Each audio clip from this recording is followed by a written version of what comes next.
You know, we're about to unlock a secret history of our planet, a story written not in stone, but in the very water that covers it. And honestly, it's one of the most elegant detective stories in all of climate science. I mean, really think about that for a second. How on earth can a small cylinder of ice, drilled from miles deep in Antarctica, act as a precise thermometer for a world that existed tens of thousands of years ago? It totally sounds like something out of a sci-fi movie, right? But it's not. It's the key to understanding our planet's past. Okay, so here's how we're going to break this down. First, we'll look at the time capsules themselves.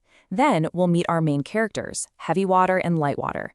We'll see how nature sorts them, follow them on their epic journey, and then, for the grand finale, we'll learn how to actually read the climate record they leave behind. All right, so to piece together what climates were like in the past, scientists look for what they call natural archives. You can think of them as nature's history books. And you know what the gold standard is? Ice cores, for sure. As snow falls year after year on the giant ice sheets in places like Greenland and Antarctica, it gets buried and squished into layers of ice, trapping this perfect layer-by-layer record of the atmosphere that can go back hundreds of thousands of years. But the real magic isn't just in the ice itself, or even the tiny air bubbles that get trapped inside. It's way more subtle. It's like a secret code, a fingerprint, hidden right inside the atomic structure of the H2O molecules themselves. So, to crack this code, we've got to meet the main characters in our story. Because, and you might not believe this, not all water is created equal. We need to talk about something called stable water isotopes. Okay, so what in the world is an isotope? Look, it's pretty simple. It's just a heavier version of a regular atom. For water, which is H2O, we care about two of them. Oxygen 18, which has two extra neutrons, and deuterium, which is just a heavy version of hydrogen.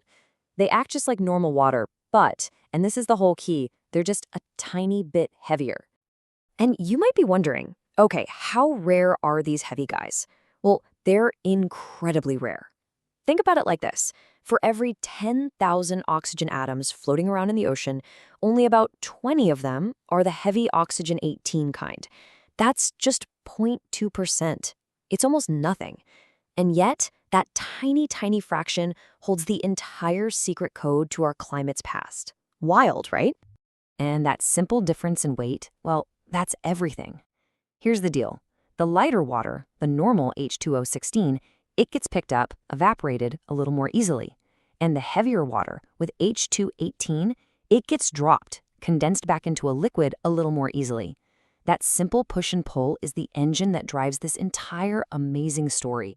Okay, so this whole process of nature sorting the heavy water from the light water, it has a fancy name, isotopic fractionation. But really, just think of it as nature's sorting machine.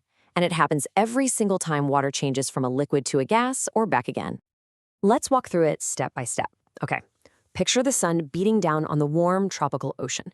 The first thing that happens? Evaporation. But the lighter water molecules get a little boost, so they get lifted into the air more easily.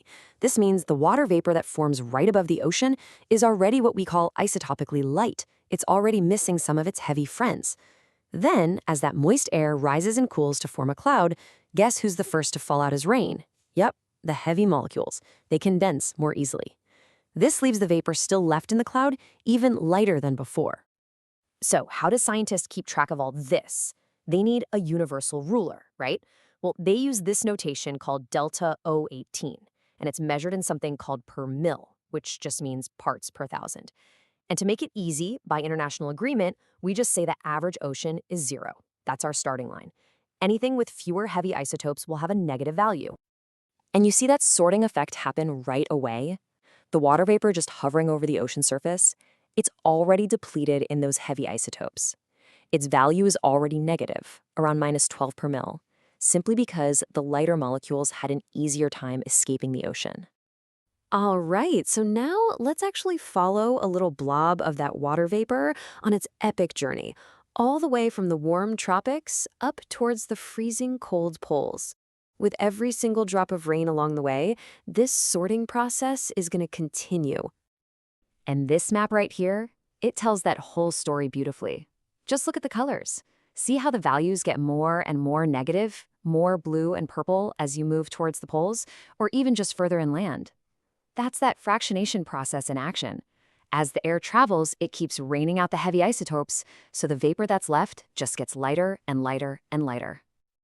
And here's where it gets really cool. This whole sorting process is super sensitive to temperature. The colder it gets, the more efficient the sorting is. Just look at the huge swing you see at a place like Wynyard in Canada. The snow in the freezing cold winter is way more negative than the rain in the warmer summer. Now, compare that to a place like Midway Island out in the ocean. The temperature barely changes all year. And guess what? Neither do the isotopes. It's a direct link. Okay, we have all the pieces of the puzzle now. Let's put them together and finally solve the mystery: how does that little cylinder of ice become our ancient thermometer? So think about it. The snow that finally falls on the massive ice sheets of Greenland and Antarctica. That is the absolute last dregs of moisture from that long, long journey from the tropics. So its final isotopic signature, just how negative it is a direct, almost perfect proxy for the air temperature at the exact moment that snow formed. This amazing connection was actually turned into math back in the 1960s by a scientist named Willy Dansgaard. He's a legend in this field. And this equation, it might look simple, but it became the scientific decoder ring. It was the key that unlocked everything. You just measure the isotope value on the ice, plug it into the formula, and boom, out pops the temperature from tens of thousands of years ago. It's just so elegant. So it all boils down to this really simple rule. When scientists drill down and find a layer of ice with an isotope value of, say, -35, they know that was a warmer time.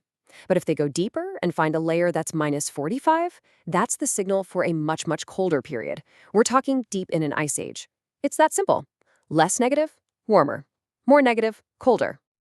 But wait, there's more. The story actually doesn't end there. The real genius of this whole method is that these little isotopes can tell us way more than just the local temperature where the snow fell.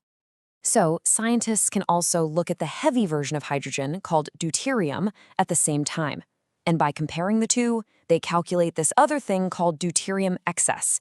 Now I know that sounds super complicated, but the idea behind it is pretty straightforward. It's like a second clue that tells you about the conditions, like the humidity and the sea surface temperature, all the way back at the ocean where that water first evaporated, thousands of miles away. So when you put all of this together, the oxygen isotopes, the deuterium excess, you get this incredibly detailed picture of the past. Yeah, you get the local temperature, but you also get a snapshot of what was happening in the tropical oceans. You can see how storm tracks have shifted over time. You can even figure out if it used to snow more in the winter or the summer. You're basically reconstructing the entire planet's water cycle. It's amazing. So what a journey, right? It's this incredible detective story where the clues are hidden in plain sight, inside every single drop of water. This technique gives us a window into Earth's deep past like nothing else, and it's so crucial for understanding the changes we're seeing today. And it leaves us with a pretty deep thought, doesn't it? If water holds the memory of the past, what story, what memory are we writing into the water cycle today for the scientists of the future to find?